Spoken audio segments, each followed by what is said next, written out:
These kids have been fun to coach. They brought energy and try to do everything that we've asked them to do every day. Obviously, that doesn't automatically transition to the field, so we'll find out more on Saturday night. But unlike last year where we had inconsistencies, we were having a coach effort, these guys have done everything that we've asked them to do. When we were going back and looking at last year and things that were very important goals that we improved on, we said that we had too many sacks and too many tackles for loss. We didn't have enough forced sacks on our part. We didn't have enough tackles for loss from our standpoint. So we feel like we've made progress in those areas. We've had entirely too many penalties. So we've got to do a better job of limiting penalties. You're not going to eliminate them, but you'd like to. We've had too many missed tackles and some poor communication in our secondary on defense that we feel like is better. And we got to be more physical in the red zone, especially the lower red zone, and score more touchdowns and field goals. So those were things that we started with on January 6th when the guys came back, and we've worked every day in those areas to try to improve. And that obviously leads to more wins when you do a better job in those areas. This is a tough time of the year because it's kind of moving day like the NFL. I saw the NFL's they've got to cut 5 guys before Tuesday on 32 teams. So there's a lot of anxious kids sitting there. I think they've got to get 32 players down before August 30th on each team. That's 1,000 kids. Well, we do the same thing, except we don't cut them loose. We have to tell guys you're going to play. Right now you're not going to play. You have to go to the show team to be Florida A&M, and that's a very difficult thing when kids are looking at their hopes and wishes and dreams. And you tell them every day that you've got to produce to play. Some of them don't hear it till the decision comes. They really don't understand. So across the country, when you get to game week, it's a very, very difficult time for young people and hard for coaches. And that may change. That changes day to day, but you've got to have somebody today that you're talking about that will step up and start with your depth chart. So it is kind of like moving day more than anything else.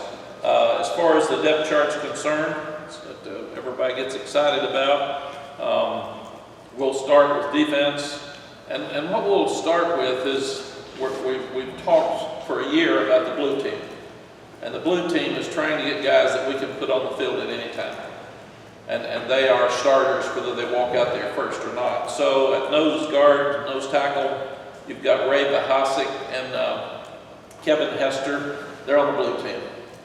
It doesn't matter. We'll keep them fresh. We'll rotate them. But both of them can play at any time. And Keyshawn Silver is really improved. He will get some playing time. He did change his number from 6 to 55. And Travis Shaw has done a really good job for us. He had some lower body issues this summer and got him behind a little bit, but he will be an excellent player. At 3 technique, both Miles Murphy and Jabari Ritzie are on the blue team. So they're 2 of our best players, and they will rotate, and we'll keep a fresh guy in there, but we need a quick, powerful, great pass rusher in that position, and we feel like both of those guys can do that.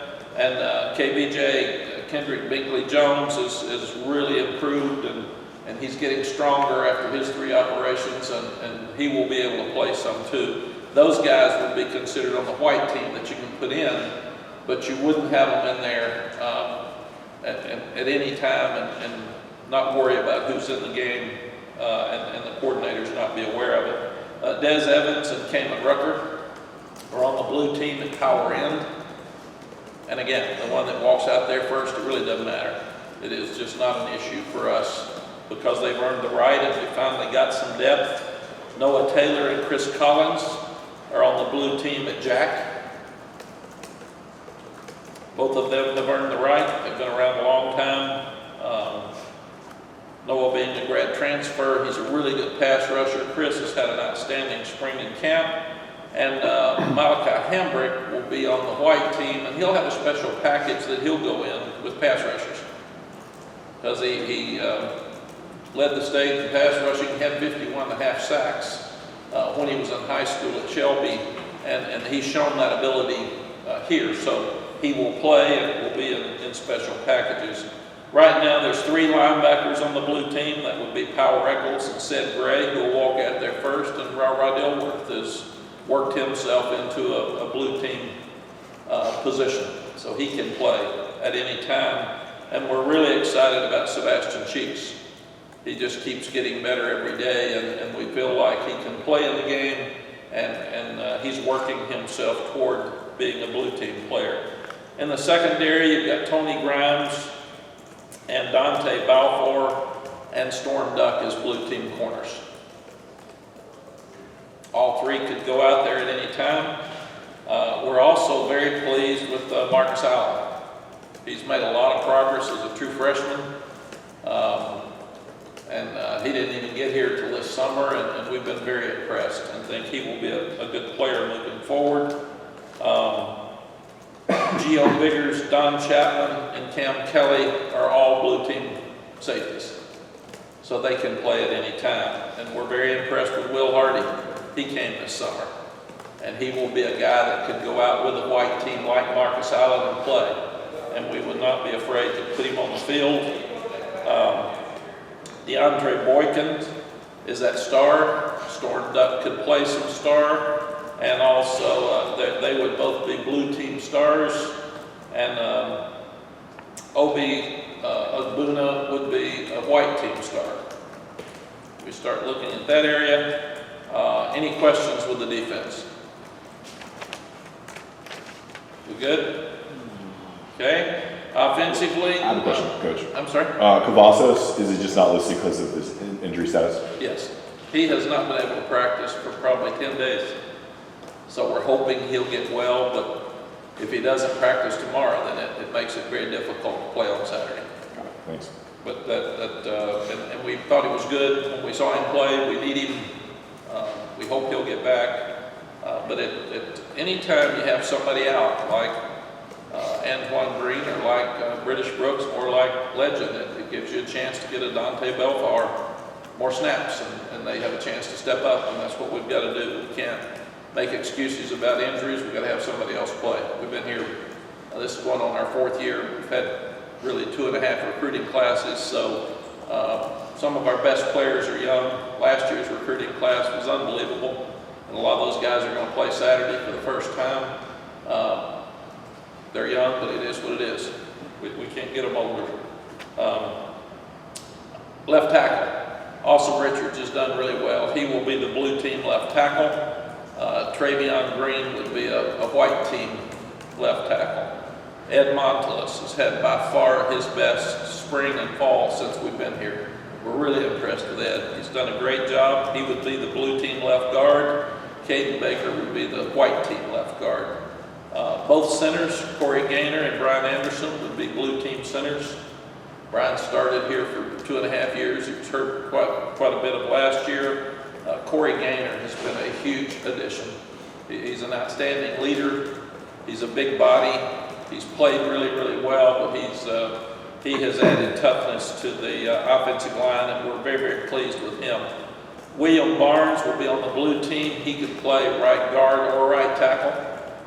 Jack Bignell, our new offensive line coach coming from the NFL, loves to play some guys at 2 places and try to get your best players playing, and that's just who he is. He said in the NFL, you got 7 offensive linemen, everybody has to play guard and tackle. So he's really worked hard at that. A guy who's done an outstanding job and been a surprise is Jonathan Adorno. So he is a blue team guard and brought toughness to the offensive line this spring and in preseason. Spencer Rollin would be the blue team right tackle along with William Barnes right now. And he would be backed up with Zach Rice, who Zach and Travion Green, we both feel like are going to be outstanding players. Both of them missed some time in camp and it hurt them. So Zach would be a white team player at right guard and right tackle, and the same with Travion Green at left guard and left tackle. All 3 tight ends have played really well. So they'll have special packages, but we feel like all 3 tight ends are blue team players. All 3 will play, and Sometimes they could be in, two of them could be in the game at the same time, maybe three. But we're pleased with our tight ends. Running backs, right now, DJ Jones would walk out there first. British would have done that, and obviously we lost him last week. Caleb Hood and Elijah Green have missed some work, and we feel like their white team could play. And then you've got Omarion Hampton and George Pettaway, who we both feel like will play Saturday night.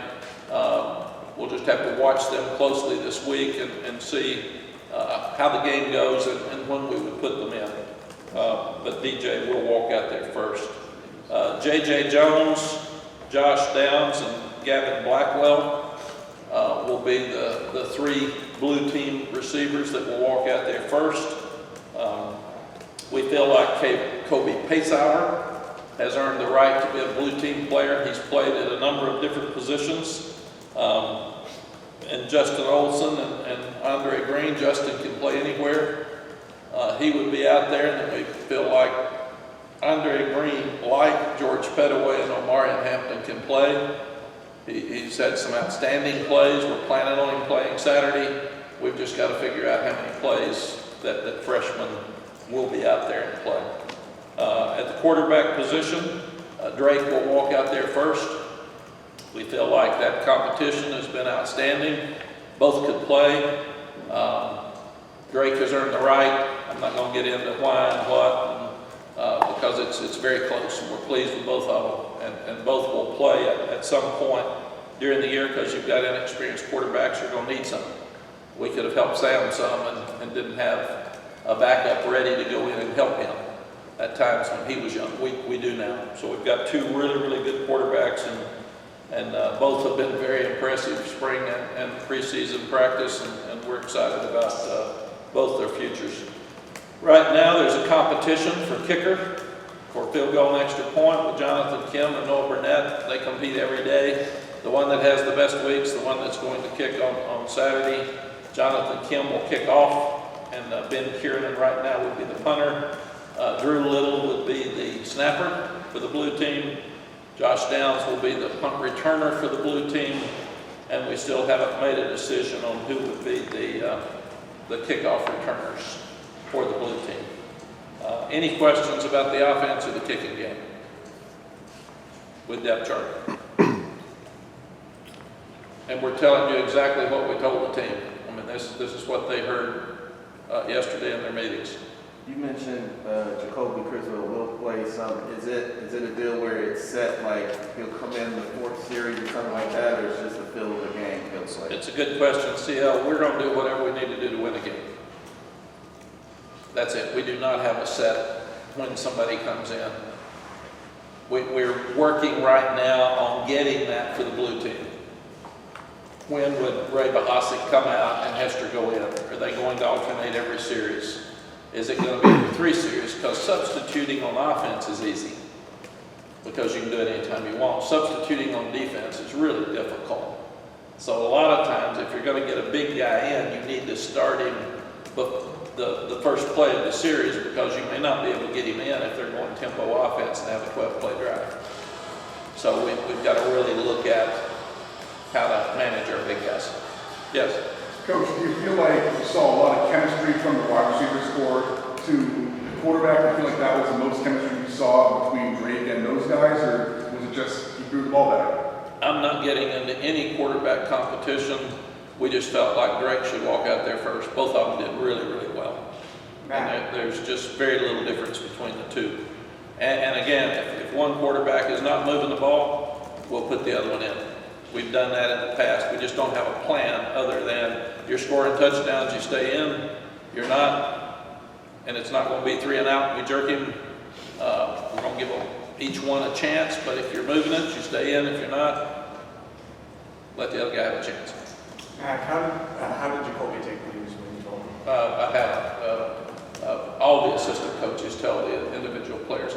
And we didn't want quarterback to be any different than anyone. The kids don't know who the starting quarterback is yet. They'll know from this press conference. When did you guys make the decision on I'm not getting into any of that. Because if I do, then I've got to go through 44 when we made the decision that's a waste of time. None of that matters. Can I ask, what has Drake done since camp started that, I'm not getting into that at all. I've said he earned the job. We've looked at every little thing every day from spring till now. It's very close. It's ridiculous to sit here. If I say this was better, then everybody runs with, oh my God, he did that so much better. It's not. It's really, really a close decision that we ended up just saying we feel like that he's earned the right to be out there first. There's not enough to get into what one did better than the other one. We're so lucky. They're both good. They're both smart. They both get along. They both know the offense. They've both been here some. Neither one have game experience. And we're lucky that they can both run the same offense. could I ask as a follow-up to that, have you seen the edge on both of them kind of sharpen over these last 4 weeks as they've been pushing each other? They have, but they've been that way since January. This has not been something that surprised them. I mean, they knew from day one they were competing for this job. And I will say the only thing that matters is who we think right now gives us the best chance to win. Nothing else is important. Somebody had a question. Sorry about that. Yes. Yeah. You know, you talked about, I think you said this is the most questions you've ever had entering the season. So how do you feel now that, I guess, you feel like you have answers today? We still have a lot of questions that will be answered on Saturday because we've got so much inexperience. We're very talented, but we're very inexperienced. You can't answer inexperienced game-type questions during the week. They've performed well in practice. We like what we see. We've got a lot of question marks, and it'll be answered Saturday night at 8:15. Everybody will see it when we see it. I mean, we've seen Drake and Jacoby basically in two halves against Wofford. But we don't have any idea how either one of them will play. Was it, you talk about the freshmen in Hampton, Green, William Petaway as a freshman as well. Getting those guys on the white team, you know, was that a difficult decision? And how does that make you feel knowing that you got that kind of talent coming in? All these are very difficult decisions because you're changing lives. And in football, you've got 120 players and you've got 11 that play at a time. So there's a lot of morale issues. There's some concerns about depression with young guys. All the parents think their sons are better than the other players. Every one of them. I'm a parent, a grandparent. I think my grandkids are better than everybody else's. It's just what it is. So it's a very difficult thing. And then at the same time, you have to figure out, do you play experience or do you play maybe a more talented player excuse me, that hasn't played. And hopefully he'll get you where you want to go faster, even though there may be more mistakes early. At LSU, we started 2 freshman running backs. Dalton Here and Gary James. They were great players, but they'd never played a snap. And we moved the 2 starters in the spring, one to fullback and one to wide receiver. Then we redshirted Colt McCoy and Vince Young when we were at Texas, because we didn't think they were ready to play yet, but they were very, very talented, both of them. But they needed a year. So part of that will be we will watch the freshmen this week very closely to see if they get uptight and if they don't practice as well. So when I say there's probably more unanswered questions right now than at any other time in my career, that means we've got a lot of really talented young players that haven't played, and we don't know how they're going to respond. Yes? The ability to play 4 games last year, you know, not burn a year of eligibility, how much does that change the equation, particularly for Drake, but for other players that got a chance, you got to see them out there, and they didn't have to burn a year? It's one of the best decisions I think that the NCAA has ever made, that they allow kids to play in 4 games.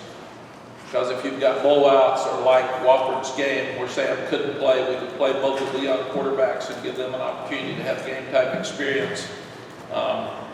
All of us have sat there in the past and you had a blowout either way and you could put kids in the game. And it was just foolish because the game was over. Let them play. Let them enjoy it. And the ability to let those guys play in 4 games is really, really good. Would he have been ready for this had he not been able to play 4 games last year? Can't answer. Don't know if they're ready now. Coach Brown, could you clarify the running back situation with Hood and Green? I think I didn't hear exactly the order there. So you said DJ Jones and then, Both Caleb Hood and Elijah Green have had some good moments. They both missed some practice. right. And right now, that room is so competitive, and we've got a lot of competitive rooms. It's a good thing. So we've got to make the decision, what do we do with Omarion and George Pettaway? When do they go in? How much do they get? What do we do with Caleb? He was hurt longer than Elijah. So we've got to continue to work to make those decisions. So not a clear number 2, I guess is the way to put There's it. not a clear number 2. Thank you. Coach, now that you have a specific depth chart and you have your number ones, how do you go about specifically throughout the next week building maximum chemistry between, let's say, Drake and the wide receiver core? Drake and Jacoby have alternated equally between the blue and the white since the first day of spring practice. They have exactly the same number of snaps, and they have chemistry with both sets of receivers. So that was one thing that we felt like, to be fair, let them both have the same number of snaps with both offensive lines, both sets of receivers and running backs, but also for that reason, they would be ready for this.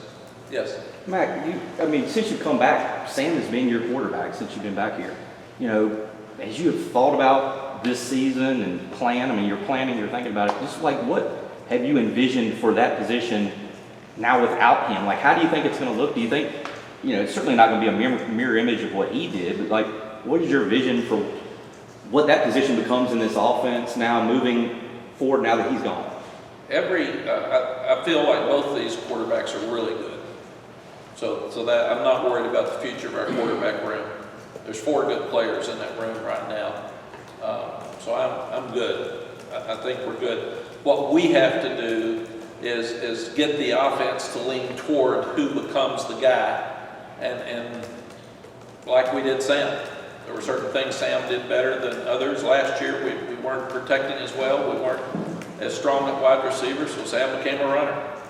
And he did both, but he couldn't have run the first 2 years. So we have worked really, really hard at changing some things in the offense to do a better job with some of those issues that we had last year. And we've looked at every sack we've had for 3 years. We've looked at every tackle for loss. Every time there's one that comes up in practice, I raise Cain about it. I want it fixed, and I want it fixed immediately, and I want to know why it happened and who we've got to put in there. If it's a player, then that's an excuse. We've got to have a scheme that fits it. So that's what we're working hard. And again, we're lucky that Drake and Jacoby can do the same things. And then maybe one that when he's in the game, Phil will like, he'll lean toward this type play a little bit more than this one, but we can have the same offense and not be in trouble with trying to run 2 different offenses. Your first year. If I can follow up. Yeah, go ahead. Do you, since both of those guys, with Drake, since he's first out of the box, he was played behind Sam last year. Do you communicate to him, or do you think you need to communicate to him, like, don't worry about being Sam out? You know what I'm saying? Like, just play to your strength. Is that a conversation you have with him at all? Is that something that needs to be communicated? No, you look at both these older quarterbacks, which are both redshirt freshmen, by the way, because Jacoby had he had the COVID year. So weirdly enough, they both are really young quarterbacks in eligibility and in lack of experience. I have not talked to either quarterback about this decision or today because we told them today, or Phil told them this morning. So we're in a position where both of them are player of the year in their state. Both of them have played a lot of football, won a lot of games.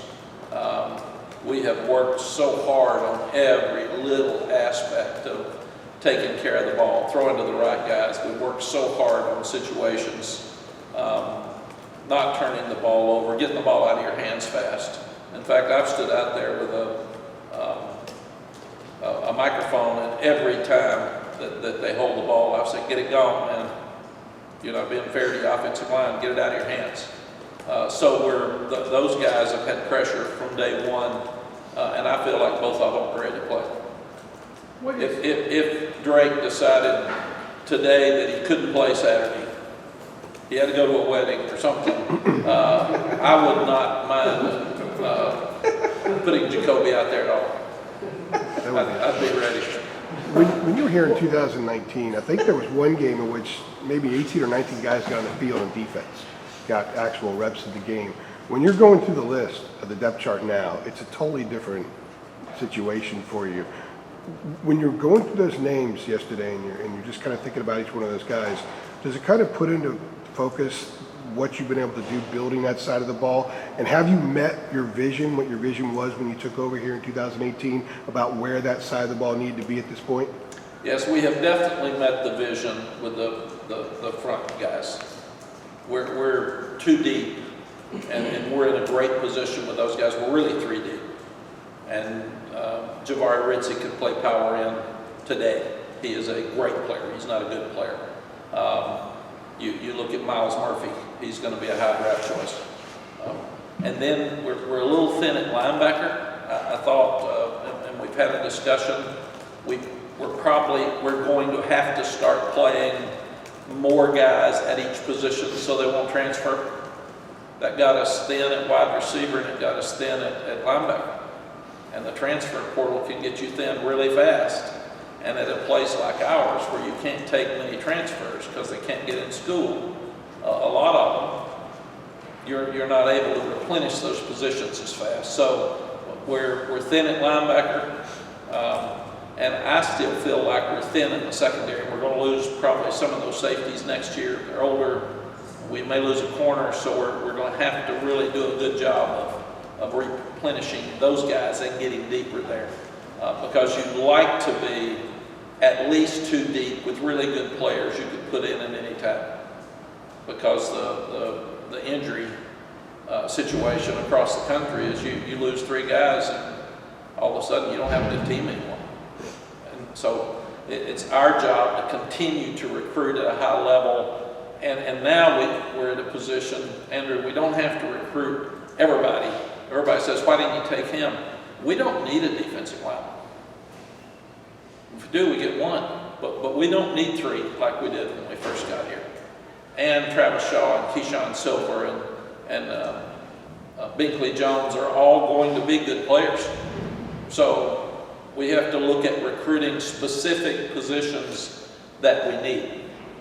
And that's where that was different when we got here. We were trying to find players, man, whoever we could get. And the first year was okay. The second year was good. Last year was great. And I think this year will be good. It will be good. I don't know that it'll be great, but it's going to be good. Mack, can you kind of walk us through how this game with Florida A&M specifically came to be, and kind of the extra stuff that's going into it? Yes, the game was already scheduled, so I didn't have anything to do with scheduling the game. But there's been so much talk and attention toward HBCUs the last couple of years, especially since Deion Sanders, one of the greatest to ever play, went to Jackson State. So the recruiting is different now. HBCUs are recruiting at a higher level, and the attention is very much better. So I thought it would be great to have this game on national TV. 0 week is a real positive in so many ways because very few other teams are playing, maybe 10, 15 or something, but not everybody. So you get full attention. We will have a lot of recruits here this weekend because you can have recruits in even though it's 0 week. And it gives us an extra week to practice ahead of other people that were playing. So I thought the 0 week was a no-brainer. I thought it was a home run to bring attention, to start the season, and to have a lot of recruits in early. And then when you start looking at who you schedule that's at HBCU, Florida A&M's been one of the top programs in football history. And first we'll talk about Coach Simmons. He's done a tremendous job. They won 9 games in 2019. They didn't play in 2020 because of COVID. A lot of people didn't. And then last year they won 9 games again, went to the playoffs. Those are all positive things. And the tough thing is they've got 25 transfers. So we have no idea who's going to play. So for an opening ball game, we're not sure about our guys, we're not sure about their guys. I mean, I will not sleep good on Friday night, 100%. But I also wanted Bubba and Rick to make sure that we get their band here. The Marching 100 is one of the best bands ever. It may be the best. They've played at the Grammys, they've played at a Super Bowl, and they're going to play in pregame by themselves and then with our band, and then the same at halftime. So everybody needs to get there early and make sure we honor the Marching 100 and enjoy and appreciate their band. I actually showed a video yesterday to the team of some of the clips of their band, and it was fun to watch their reaction. And then the other thing that's really special is the honorary captains. For them, we've got Rudy Hubbard at their request, and Coach Hubbard went in the Hall of Fame in 2021, College Football Hall of Fame. He will be their honorary captain. He won 3 national championships at Florida A&M. And then I had a tremendous friend, Coach Jay Gaither. When I was at Florida State, I actually took some graduate school classes at Florida A&M because their campuses are right next to each other. And Coach Gaither would he would hold Bible studies, and we all got to visit with him, and he was just an amazing man. His record was 204, 36, and 4. And I talked to the kids about that yesterday. He's one of the best coaches ever. He's like Eddie Robinson, just didn't get as much attention. And he's the Southern Intercollegiate Athletic Conference Coach of the Decade. And he was the coach that came up with you need to be agile, mobile, and hostile to be able to play, and that hadn't changed. And then I remember him telling me that we were talking about coaches like Coach Robinson and Coach Bryant. I said, why are they so good? He said, a great coach can take yours and beat his, and take his and beat yours. He said, it doesn't matter, don't talk about your players. That's what a great coach does. So as we get ready to play Florida A&M, I have a smile on my face for Coach Gaither, because he was just so wonderful. And then Coach Bill Hayes has been a dear friend of mine since we were here. So Coach Bill Hayes is going to be one of our honorary captains, and he was the head coach at Winston-Salem State and North Carolina A&T from 76 to 87. He's the winningest coach in both programs. He's a Hall of Fame coach. Bowman Gray Stadium field for Winston-Salem State is named the Bill Hayes Field now, which is a great compliment to him. And I just love Coach Hayes to death. He and I were great buddies when I coached here before. And, I'm so happy that he'll be out there. When I first got to Carolina back in the late 80s, I tried to hire Rod Broadway. He was at Duke. He's a Carolina graduate. I couldn't get him to come over because he was working with Coach Spurrier at the time. But we're so honored that he, as a North Carolina graduate, will be the other honorary captain for us. He was the head coach at North Carolina Central, at Grambling State, and at North Carolina A&T. His record was 125 and 45, and that was from 2003 to 2017. And I didn't realize this till this morning. Rod is the only coach to win the Black College Football National Championship at 3 different schools. And that's really, really cool. And the other thing that's cool about this weekend for him and for us is he's got a healthy number of his UNC teammates that are coming back. And many are some of the first black players to play in Carolina football history. So there's black fraternity and sorority functions that are going to be held throughout the weekend. So it's just going to be a great night to celebrate HBCU, not only in our state, but one of the best ever with Florida A&M and all that they have brought to college football. Questions? Coach, you brought up 4 transfers. What do you say to Jacoby to try and motivate him to stay, not only after this year, but how do you keep him motivated beyond this? I mean, knowing that at any moment he could go out there and be QB1. That's it. It's about the team. Be ready to play. We brought up an example of Josh Downs. We didn't play him enough as a freshman. He had Daz Newsom in front of him, but we did a poor job as a staff because Daz was so good. We're close in every game. We didn't have opportunities. We should have put him in, but number one, he stayed, he competed, and then when he got his chance in the bowl game, it led him to the next year being the all-time leading receiver in 1 year in the history of our school. So we used him as an example yesterday. We used Dre Bly as an example. I redshirted Dre Bly, redshirted Brian Simmons and Greg Ellis and Julius Peppers. So if those guys think they're better than any of those guys, then let's go visit and get some video and let's compare yours to theirs at this time. But we feel like that every position is disappointed if they're not walking out there first. And that's why we're trying to work toward having a blue team. And really, Jacoby would be on the blue team because either one of those quarterbacks can walk out there at any time. Coach, kind of going off Josh, obviously last year was his breakout season. He took on a new role. What have you seen from him this offseason as far as mentoring the other receivers on the team and sort of becoming more of a leader for you guys? We've really pushed leadership because we felt like we had some great leaders last year, but we didn't have enough and it was inconsistent, and we played inconsistently. So we have worked so hard with leadership in all the group. The leadership committee's even cut down to 15 people this year. I think it's 23 last year. But we said we're just going to take the ones that the players have at the highest level. And Josh he's such a competitor, and now he is the older receiver. He and Antoine Green really in the room that have played a lot. And especially with Antoine getting hurt, Josh is doing an outstanding job of leading and competing, and he's just so tough. And we will move him around to different places. So that's going to help him, we think, as well. At the end of the year last year, he got double covered by everybody. We do have some better guys now to spread the ball around, but we also know that he's the best one, and we've got to figure out ways to get it to him. Just curious, like the thinking behind like how you made this quarterback announcement and the decision, to let the team find out and that's what we're finding out. We thought long and hard at what was best.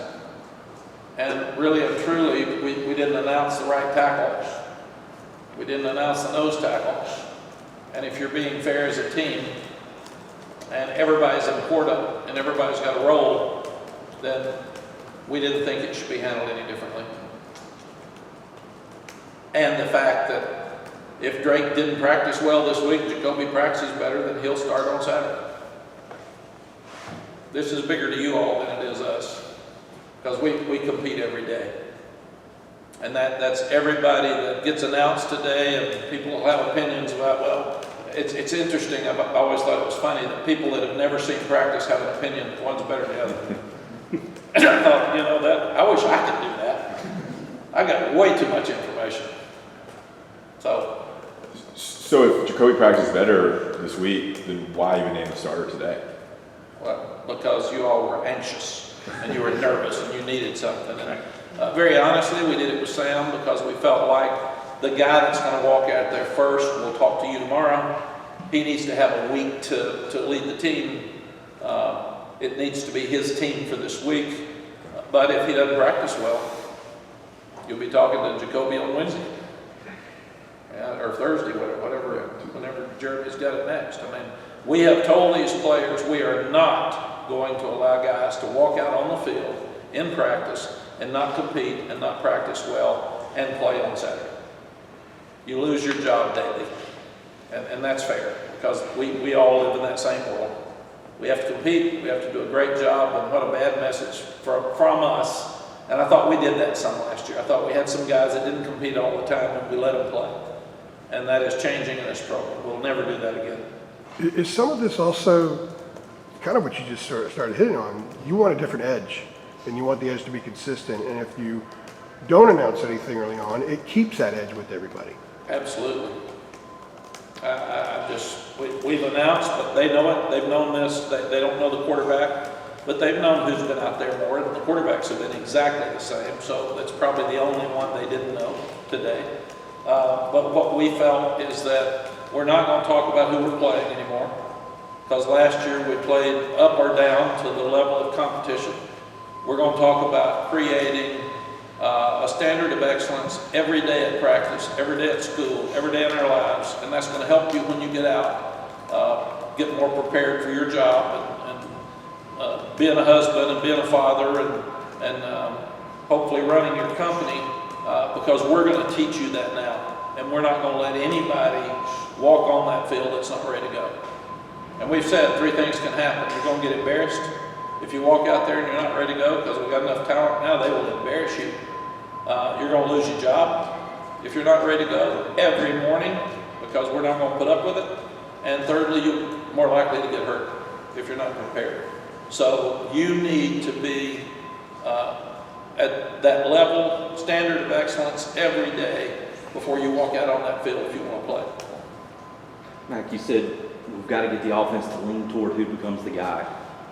Josh Downs would be a prime candidate, obviously. Who's next after that, do you think? You know, all 3 tight ends for different reasons. Nesbitt's the best receiver because he's faster, but the other 2 can really catch. And then I really am excited about the camp that Kobe Paysor and Gavin Blackwell have had. Gavin's really fast.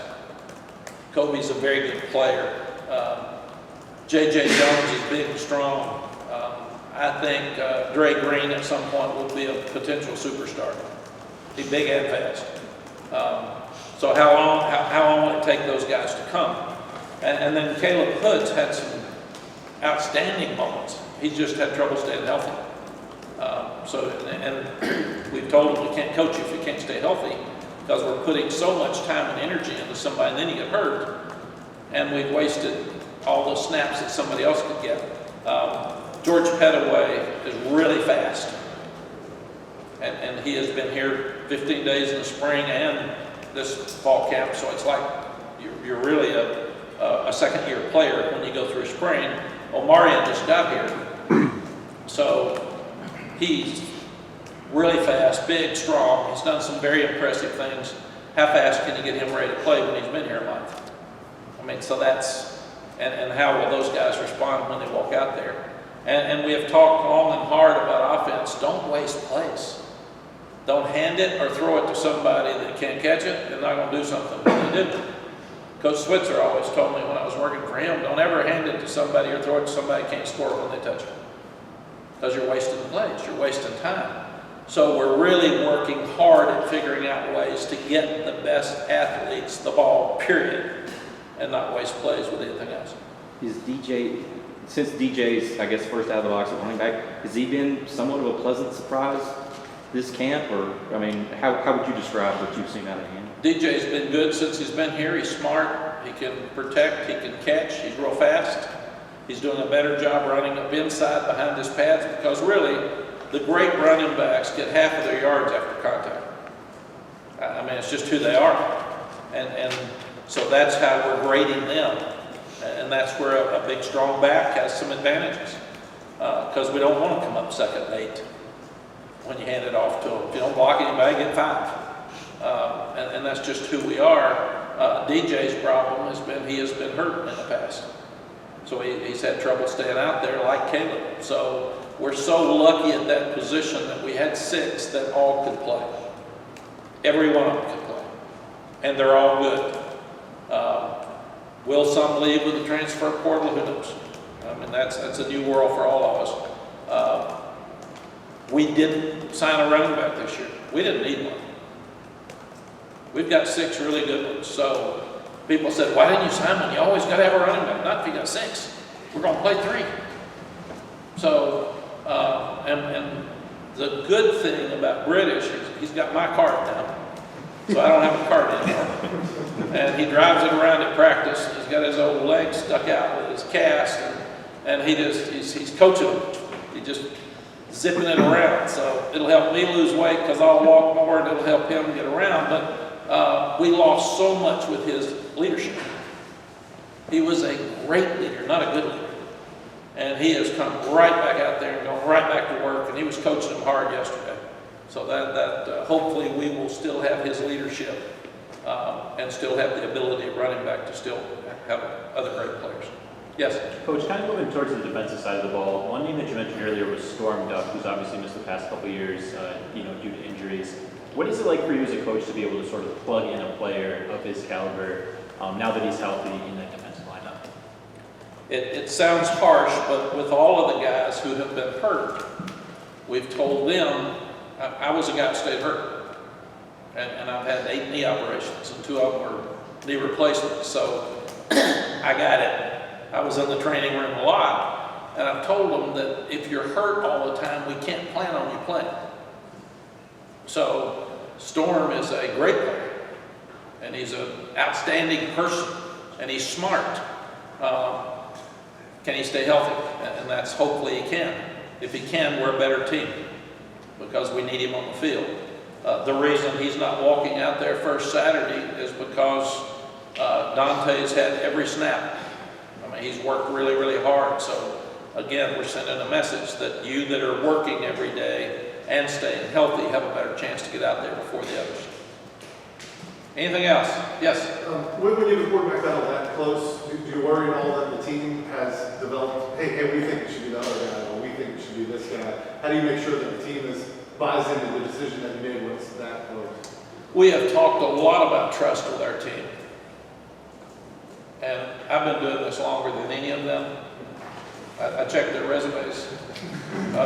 So they've got to trust that we know which one to put out there. And again, I didn't say that Jacoby would not play. I didn't say that we aren't going to trust him and that he's not going to come in the games and help us win. I said Drake would walk out there first. And we're going to play the guy that puts the ball in the end zone. It's really like make it, take it. If you're scoring touchdowns, you stay. If not, we got another good one to go out there and do it. I told the kickers, the 2 kickers they're even. So what I'm doing with them every day is I'm having a kickoff.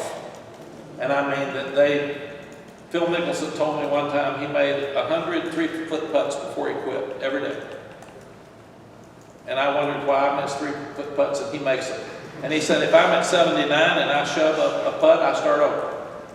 He had to hit 100 3-foot putts in a row before he quit. So with the kickers, and I started yesterday because they're dead even. I said, okay, we're going to start you at the 10, we're going to move you back to the 20, we'll move you back to the 30. If you keep making them, we'll start over until somebody misses. If you make it, you're still in the game. If somebody misses it, the other guy misses it, y'all are still in the game. But it's like make it, take it. So and that's about as much pressure as you can have. If you want to kick on Saturday, you got to make them all during the week. Anything else? When Jeremy stands up, that means, and Phil's over here, that means he's ready for me to be gone. Okay? Thank you all.